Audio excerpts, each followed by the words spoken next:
I'm noticing this do not climb sign. I definitely know of some Constitution crew members back in the day that disregarded that rule. Well, I think the rule is probably set up for the tourists so they don't want falling overboard today. But yeah, you're absolutely right. There were crew, and particularly Marines, often up on the rail, especially when the ship went into battle.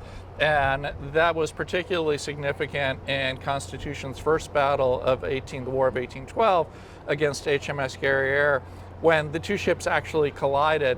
And it's almost impossible to imagine a ship almost as big as this one suddenly sweeping its bow and its bowsprit over this huge rail behind us at the stern of Constitution, much less having both of those ships rocking back and forth in the waves as they collided, the rigging of the two of them getting entangled up together. And in the midst of all of this, one of Constitution's Marines, William Bush, leapt up onto the taffrail, ready to leap onto the other ship, onto HMS Guerriere, and he turned to shout out, "Shall I board her?" And as he did, a musket fired from the British Marines up on their fighting top hit him in the cheek, killed him instantly.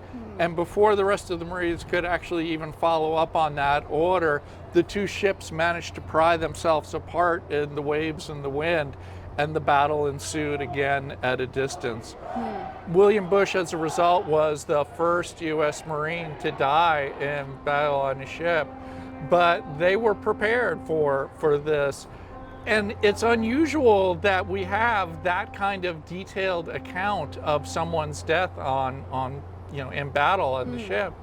But in the case of William Bush, his fellow lieutenant, Conti, wrote to Bush's brother, who had wanted to know, how did my brother die?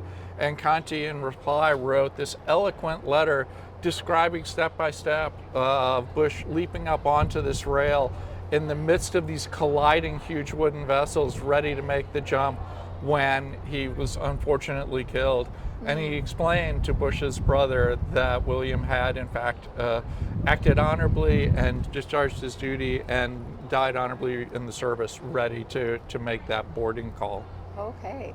I'm curious if it happened often that ships would collide together. Is that a strategy they wanted to use? No, you definitely didn't want to be boarding if you didn't have to. Okay. In the case of most of the cases that we know of, the collisions tended to be more accidental.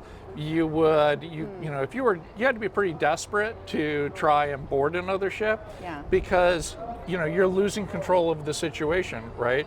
If your guys are going over and their guys are potentially coming back onto you, you have a lot less control than you do when you're at a distance continuing to fire these big cannons and guns back and forth at each other. Yeah. So if you could avoid that, you generally did, and would rather see them surrender, at that distance.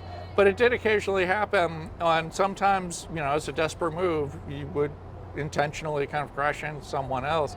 And when it did, the Marines were in charge, not only with leading boarding parties that included the rest of the sailors, but also defending against the boarding parties of the enemy ship that were seeking to come onto your ship.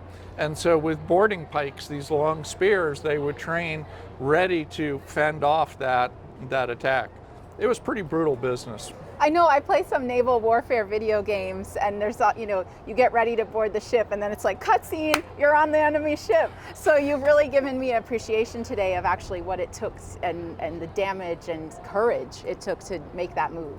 Yeah, popular culture and pirate movies tend to imagine that every battle ended up either with a ship instantly sinking or with, the heroic pirates swinging across to board the other ship. But boardings weren't as common as the movies like to make them out to be.